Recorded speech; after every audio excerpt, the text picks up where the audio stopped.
Assalamualaikum warahmatullahi wabarakatuh. Selamat pagi, jam berapapun kalian nonton. Semoga kabar kalian dalam keadaan sehat walafiat. Pada kesempatan ini kita akan membahas di bab 2. Nah, ini adalah part yang keempat, kita melanjutkan di minggu sebelumnya. Tetap di bab 2, yakni ketentuan UUD NRI tahun 45 dalam kehidupan berbangsa dan bernegara. Yang kita akan pelajari subbab tentang pertahanan dan keamanan negara Republik Indonesia. Substansi pertahanan dan keamanan NRI secara substansi diatur dalam UUD 45 pasal 30 ayat 1-5. Usaha pertahanan dan keamanan negara dilaksanakan melalui sistem dan keamanan rakyat semesta Tentara Nasional Indonesia dan Kepolisian NRI sebagai kekuatan utama, rakyat sebagai kekuatan pendukung. Nah, Tentara Nasional Indonesia itu terdiri atas Angkatan Darat, Laut, dan Udara sebagai alat negara, bertugas mempertahankan, melindungi, dan memelihara keutuhan dan kedaulatan negara. Kepolisian NKRI sebagai alat negara yang menjaga keamanan dan ketertiban masyarakat, bertugas melindungi, mengayomi, melayani masyarakat, dan menegakkan hukum. Dan susunan kedudukan TNI, Kepolisian NRI, hubungan kewenangan TNI dan Kepolisian NRI di dalam menjalankan tugasnya, syarat-syarat keikutsertaan warga negara dalam usaha pertahanan dan keamanan diatur dengan undang-undang. Ciri-ciri pertahanan dan keamanan negara yang bersifat semesta. Dan yang pertama, kerakyatan, yaitu orientasi pertahanan dan keamanan negara diabadikan oleh dan untuk kepentingan seluruh rakyat. Yang kedua, kemestaan, yaitu seluruh sumber daya nasional didayagunakan bagi upaya pertahanan. Dan yang ketiga, kewilayahan, yaitu gelar kekuatan pertahanan dilaksanakan secara menyebar di seluruh wilayah NKRI sesuai dengan kondisi geografis sebagai negara kepulauan. Ancaman dan gangguan terhadap keutuhan negara Indonesia. Gangguan dari luar negeri, misalnya klaim dan pengusahaan pihak asing terhadap wilayah Indonesia, pencurian kekayaan alam, penyelundupan barang.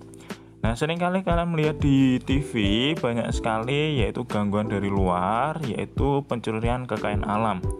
Dulu pernah ada yang namanya kapal asing mengambil ikan di perairan Indonesia, dan dengan sigapnya pada waktu itu pemerintahan di bidang wilayah kelautan pada saat itu adalah Ibu Susi.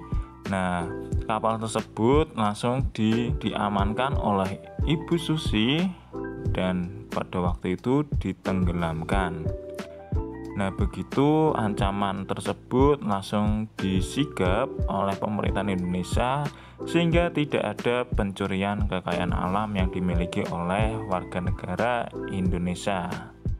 Gangguan dari dalam negeri. Nah, kalau di dalam negeri sendiri pun itu ada yang harus kita jaga, yaitu terhadap separatisme, terorisme, makar, dan konflik SARA. Yang kedua, kesadaran bela negara. Bela negara adalah sikap dan perilaku warga negara yang dijiwai oleh kecintaannya kepada NKRI berdasarkan Pancasila dan Undang-Undang 45 dalam menjalin kelangsungan hidup bangsa dan negara seutuhnya. Peraturan perundang-undangan yang mengatur kewajiban untuk membela negara itu terdapat pada Undang-Undang 45 pasal 7 ayat 3. Setiap warga negara berhak dan wajib ikut serta dalam upaya bela negara. Pasal ini menegaskan konsep bela negara yang diwujudkan dalam kegiatan penyelenggaraan pertahanan negara. Yang kedua, pasal 30 ayat 1, tiap-tiap warga negara berhak dan wajib serta dalam usaha pertahanan dan keamanan negara. Yang ketiga, pasal 30 ayat 2, yaitu usaha pertahanan dan keamanan negara dilaksanakan melalui sistem pertahanan dan keamanan rakyat semesta oleh Tentara Nasional Indonesia dan Kepolisian NKRI sebagai kekuatan utama dan rakyat sebagai kekuatan pendukung. Nah, cara-cara mewujudkan bela negara, kita bisa melihat poin-poin yang ada di PowerPoint ini, yaitu yang pertama, ikut serta dalam mengamankan lingkungan sekitar. Sepertinya kita siskampling, itu salah satu upaya bela negara. Yang kedua, mengikuti kegiatan ekstrakurikuler.